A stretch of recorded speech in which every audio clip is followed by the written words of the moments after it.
Anong haseo. Thank you very much. My name is Beldine Atieno. I work with CONSORWorldwide in the Kenya program. I would like to say thank you very much to the Irish ambassador, my colleagues at Concern Korea, led by Jun Moli, the government representatives that are here, and for the school students, other NGO workers who are here. Thank you so much for coming to stand with Concern in this great action. I'll start off my presentation. I'm going to talk about drought and the vulnerable people in Kenya. That is the outline of my presentation, just a bit of context about Kenya and what Concern and other NGOs are doing, and then also response to climate change within the region of Africa and East Africa. So as you can see from this presentation, that is Kenya, and South Korea is there. So it's quite a long distance, but we do share the same concerns.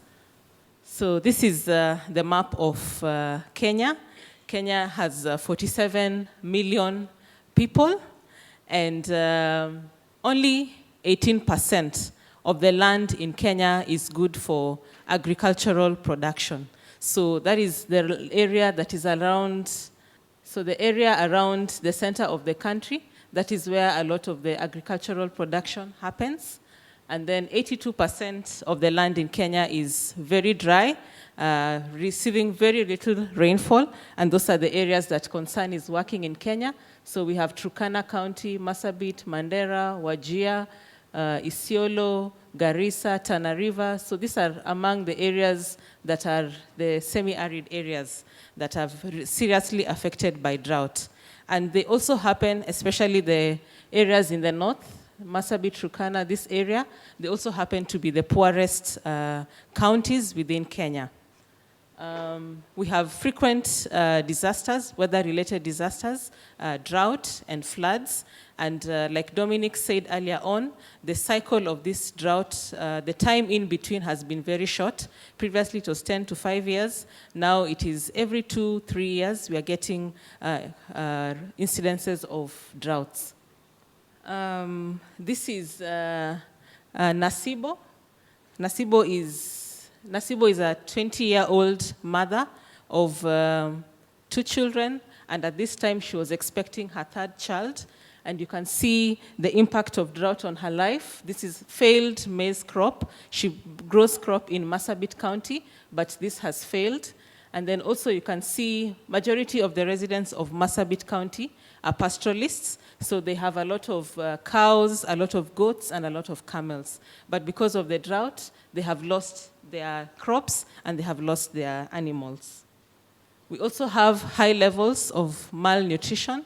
Again, this is the map of Kenya, and you can see the counties in the north that I pointed out earlier are the ones that have the highest levels of malnutrition, and it is mainly because they have very limited amount of food to eat, and they also have a limited variety of food to choose from. So hence, they have very high levels of malnutrition. And almost every year, we have about 2 to 4 million people who require food assistance. Looking at the GHI 2019 scores for Kenya, there has been significant improvement in the last 19 years. As you can see, we started off with 36.9, and now we are at 25.2, but this is still an extreme level. It's a serious level of hunger within the country. And as you can see, the trend of undernutrition, it has increased in 2019, and it's mainly because in 2019, this year, we also had drought affecting the people, because 2018, last year, we've had 2 failed rain seasons, and also this year, the March, April, May rains also failed. Another impact of drought is the scarcity of water, and it puts the women at a very vulnerable situation. They have to walk long distances to fetch for water.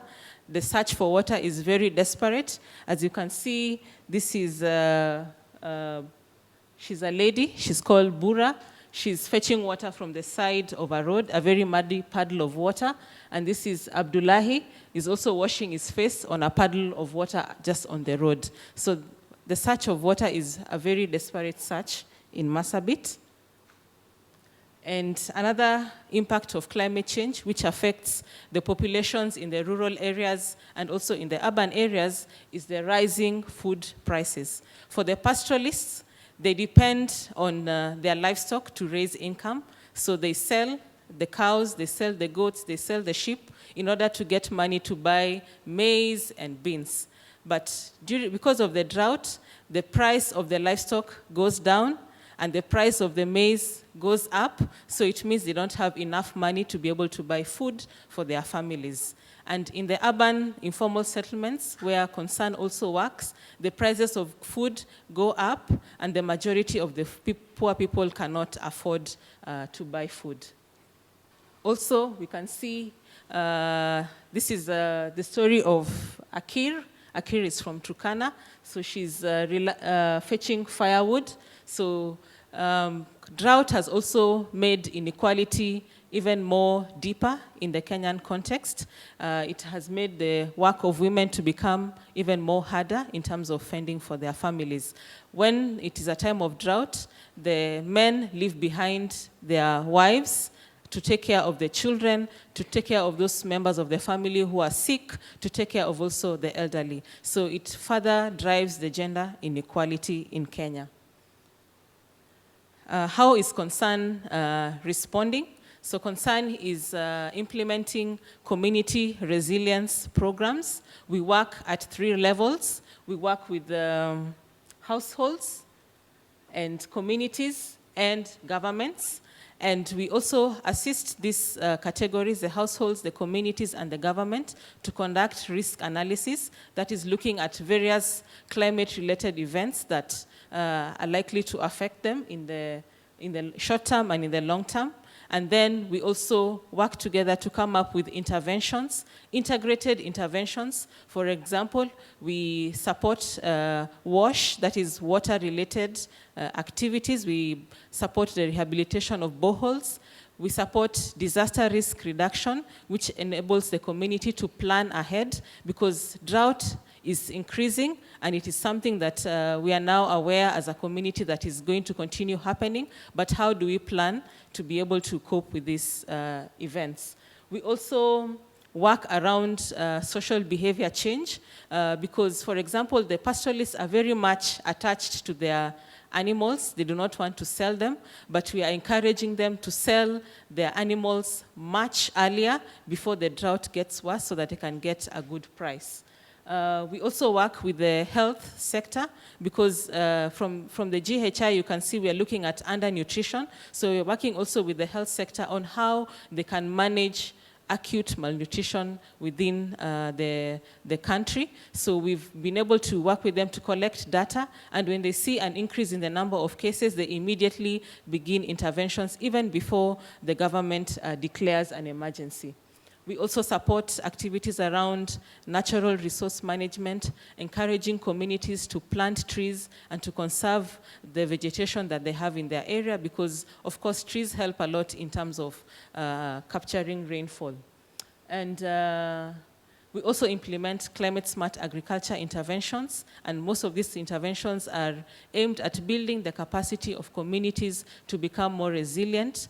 For example, we support them to ensure they get good breeds that also breed with the current stock that they have, and they are more drought resilient. So these are the kind of activities that we do. We promote a lot of early warning, both in the rural and in the urban setup. And then also we do a lot of advocacy. And in case an emergency happens and it is outside of the capacity of the government, Concern intervenes through emergency programming. And the main intervention in terms of food security, we provide cash transfers like Dominic mentioned earlier on. Adaptation is a priority for Concern interventions within Kenya.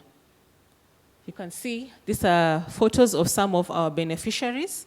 On the far right, you can see a lady who is holding some goats. So we do distribute goats for asset adaptation, Basically, we give a good breed of goats that is resilient to interbreed with the ones that they have to make them more stronger.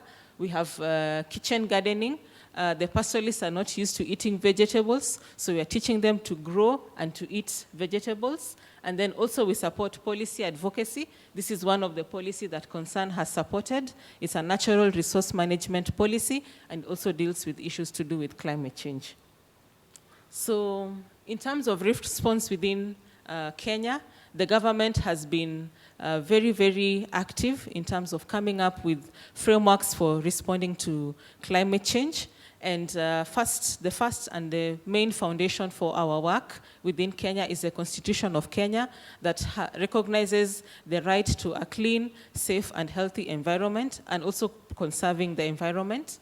We also have the National Climate Response Strategy, National Adaptation Plan, which is reviewed every 5 years. So Kenya has taken wide steps. It has taken very numerous steps. And one of the new things that is coming up in Kenya right now is the establishment of climate change funds. So Kenya has 47 county governments, and out of the 47, 6 of them have laws to establish a county climate change fund.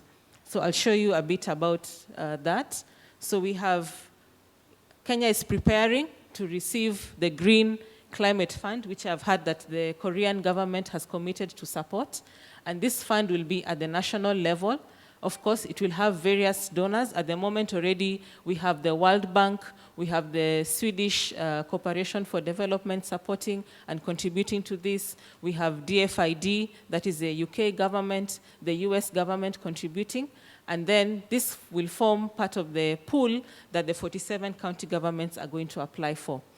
70% of the funds that each county government is going to receive is going to go towards supporting the priorities that the communities come up with. So we have, the framework is going to support ward adaptation committees. These are committees at the village level. They will discuss issues that are affecting them. For example, if it is flooding, if it is droughts, they will discuss and come up with plans and then present them to the County Climate Change Fund, and they will receive funding to be able to implement activities that will help them to prepare better for the increasing frequent droughts within the context. And then 20% of the funds will go to the county government, and then 10% will go to the administration cost of these community-level committees.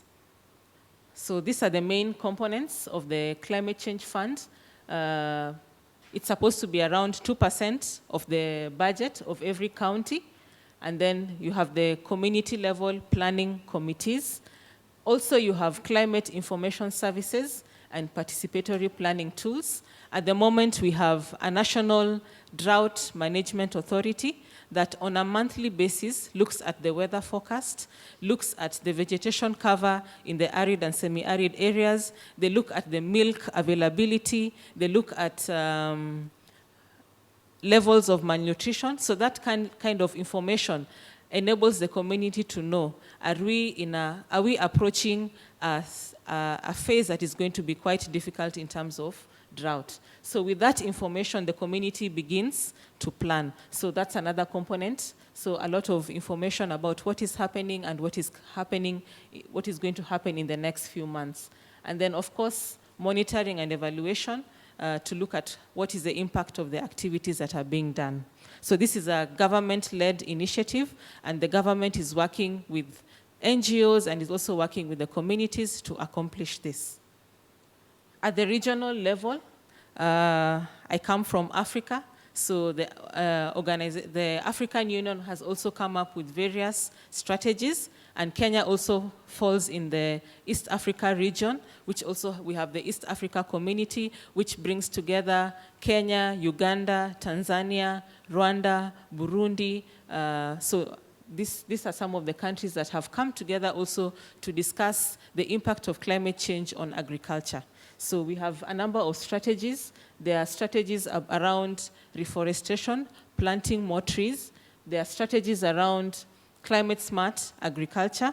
And concern is in the Africa Climate Smart Agriculture Alliance for Africa. So NEPAD is one of the agencies of the African Union, and Concern is in the INGO Alliance of the Africa Climate Smart Agriculture Program, together with other NGOs. There's Oxfam, CARE, World Vision, and Catholic Relief Services. And then the technical services in that alliance are provided by the UN through the Food Agriculture Organization. So the commitment is to reach 6 million farmers on the continent with climate smart agriculture by 2021.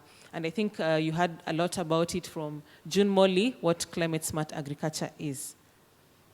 So this is the last slide that I have. And basically, just to remind us that Kenya has been having the repeated cycles of drought. The cycles are getting shorter and shorter. The number of people affected also is growing, and it is not possible to address hunger without looking at the impact of climate change. So Concern, NGOs, and the government and the communities are tapping into the local knowledge that the communities have, because communities previously had practices that help them to adapt to the changing environment. But now the drought events that have been happening exceed their capacity. So we are working together with them to revive some of the local practices that they had, for example, meat preservation, and also to help them to prevent and also to prepare themselves for difficult times that are coming ahead. So thank you so much for your attention and for joining Concern in its fight to end extreme poverty. Thank you very much.